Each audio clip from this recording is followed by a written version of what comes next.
ഇന്നേ ഞങ്ങളുടെ വെഡിങ് ആനിവേഴ്സറിയാ. Happy wedding anniversary. അച്ഛമ്മ അമ്പലത്തിൽ പോയില്ലെങ്കിലും ഞാൻ അമ്പലത്തിൽ പോയി വഴിപാടൊക്കെ കഴിച്ചു.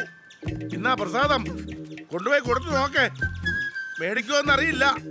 എനിക്കെങ്ങും വേണ്ട. ഓ എന്നതാ ഞാൻ കമ്മ്യൂണിസ്റ്റുകാരി, എനിക്കൊന്നും വിശ്വാസമില്ല. അങ്ങനെയൊന്നും അറിയത്തില്ലാത്ത പോലെ. അച്ഛന്റെ പെൻഷൻ വാങ്ങാം, അച്ഛൻ കൊണ്ടുവന്ന പ്രസാദം വാങ്ങാൻ പറ്റത്തില്ല. ഇവിടത്തെ ന്യായമേ. നീ എന്നെ ഇത് മേടിക്കും കേട്ടോ. പെൻഷനേ എന്റെ അവകാശമാ, അത് ഞാൻ വാങ്ങിക്കും. അതുപോലാണോ ഇത്? വെഡിങ് ആനിവേഴ്സറി കരുതിന് വേണ്ട ഞാൻ ആചരിക്കാൻ പോകുന്നത്. അത് ശരി. എടി അച്ഛൻ ചായ എടുക്ക്. വേണ്ട മോളെ, ഞാൻ കുടിച്ചതാ. ഇന്നത്തെ പേപ്പറല്ലേ ഇത്? അച്ഛൻ ഇന്ന് ഇവിടുന്നുണ്ടാവേ. പൈലപ്പൻ ചേട്ടനെ വിളിച്ചോ.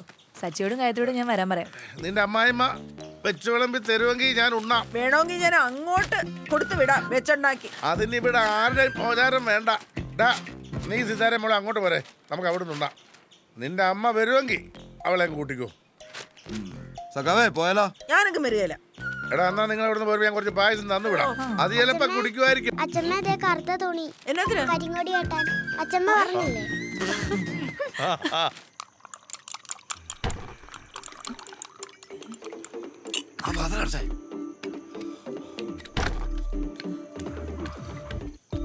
ഈശ്വര, ഇതും തുടങ്ങിയോ? ഇത് മരുന്നിനടി പുതിയ ഐറ്റം. എന്തോന്ന് പുതിയ ഐറ്റം? കണ്ണി കണ്ട ലേഹമൊക്കെ വലിച്ചു വരെ തിന്നൊന്നും പോരാഞ്ഞിട്ടാന്നോ? നീ എല്ലാം കൂടി എടുത്ത് ഞാൻ കെഞ്ചിലിടുവേ. ഇതിന്റെ എഫക്റ്റ് നീ കണ്ടോടി? എനിക്കൊന്നും കാണണ്ട, കണ്ടെടുത്തോളം തന്നെ ധാരാളം.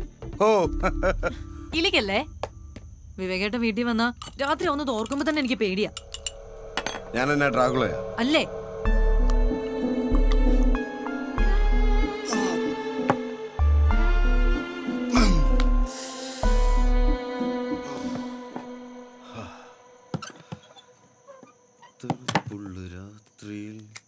വിവേകേട്ടാ, എനിക്ക് മതിയായി ഈ പരിപാടി.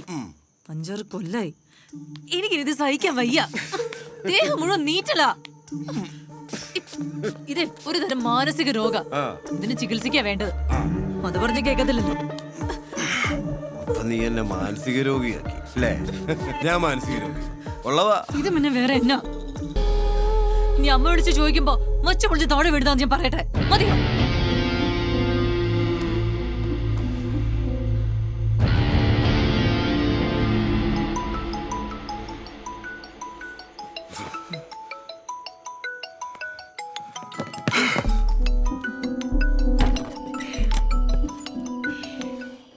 വീട്ടിലേക്ക് പോന്നാ വിളിക്കരുത് ഞാൻ നിന്നോട് പറഞ്ഞിട്ടുള്ളതല്ലേ?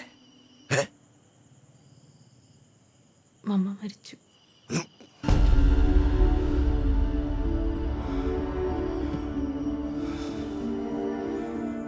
ആരുമില്ല. വിവേകത്തില്ലേ? എനിക്കെങ്ങനെ വരാൻ പറ്റുന്നേ? നാളെ മറ്റന്നാളെ അവധിയല്ലേ?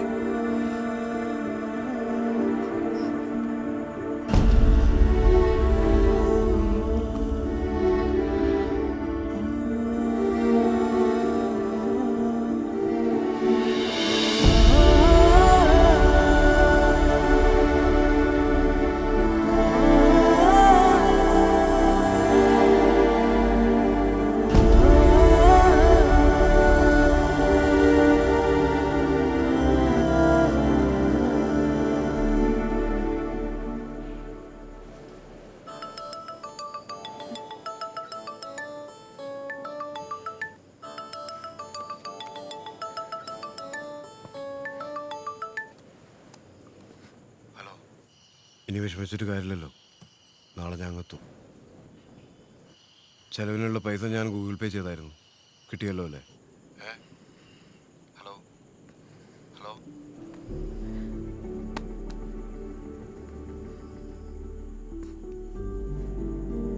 നമ്മൾ പുറത്ത് കാണുന്ന ആളല്ല മോളെ അയാള്.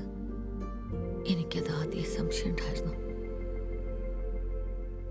ഈ കാണിക്കുന്ന സ്നേഹമൊക്കെ വെറും തട്ടിപ്പാ.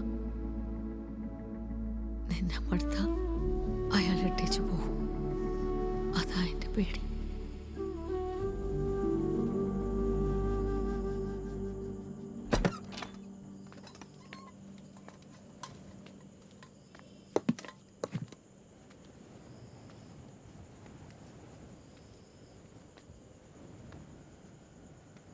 ഒന്നും കഴിച്ചില്ലല്ലോ.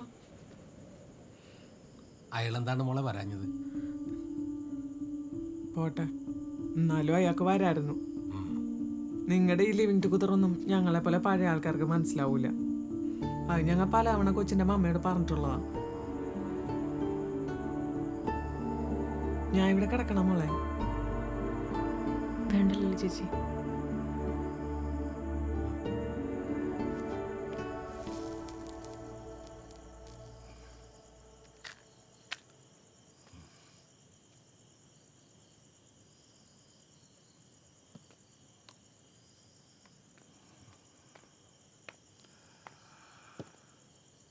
സോറി, വരാനൊത്തില്ല.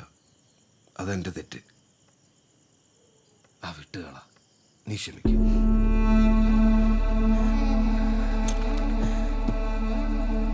ഫുഡ് ഞാൻ ഉണ്ടാക്കാം. ഈ മൂടൊക്കെ ഒന്ന് മാറട്ടെ. ചെന്ന് കുളിച്ച് ഫ്രഷ് ആയിട്ട് വാ. കുളിച്ചിട്ട് ഫ്രഷ് ആയിട്ട് പെർഫ്യൂം അടിക്കണം, എന്നിട്ട് കിടന്നു തരണോ അല്ലേ? അല്ലേ? എന്നതൊക്കെയുടെ പറയുന്നത്? മമ്മ മരിച്ചേക്കുന്ന അവസ്ഥയില് ഞാൻ അങ്ങനെയൊക്കെ പറയൂ? അങ്ങനെയൊക്കെ ചെയ്യൂ? വേണ്ട, അഭിനയിക്കണ്ട. ഏത് മൂഡിലായാലും ദേഷ്യപ്പെടുന്നതും ഒച്ചയുണ്ടാക്കുന്നതും എനിക്കിഷ്ടമല്ല. അതറിയാമല്ലോ മുമ്പ്. ഒന്ന് പോയി തരാവോ? അങ്ങനെ പറഞ്ഞാലോ? ഇത് കഴിക്കേ, ഒന്ന് കൂളാവട്ടെ.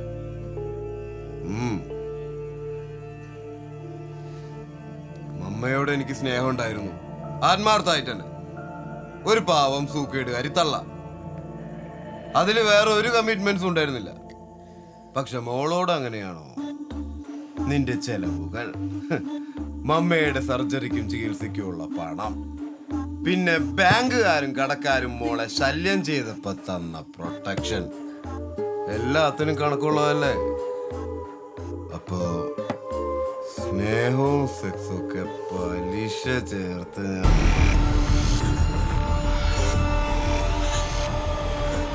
ഞാൻ എന്നെ പോറ അമ്മ മരിച്ച് 16 അടി എന്തെങ്കിലും കഴിയണ്ടേ?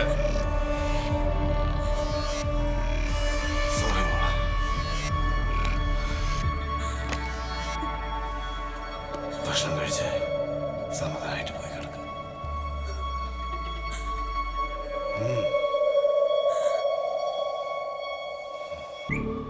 മിഥുനെ, ആ വിവേകാനന്ദനല്ലേ ഇത്? ഏത് വിവേകാനന്ദൻ? നമ്മുടെ ഡയാനയുടെ പാർട്ട്ണർ ആണോ? Sir please.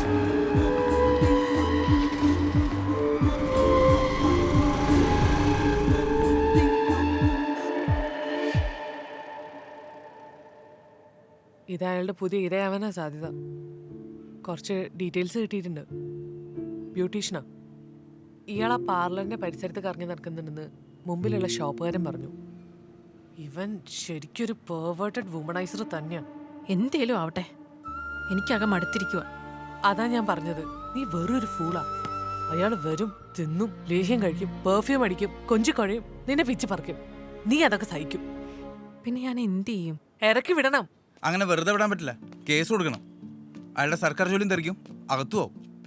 ഞാൻ ആലോചിക്കാതെ അല്ല, പിന്നെ അതിന്റെ പുറകെ നടക്കണം, കാശും വേണം. നമ്മൾ കാണുന്നതല്ലേ, അയാൾ എങ്ങനെയെങ്കിലും ഉരുപ്പോരും. പിന്നെ എത്ര കാലം എന്ന് വെച്ചാൽ അതൊക്കെ സഹിക്കുക? ഇതിനൊരു അവസാനം വേണ്ടേ?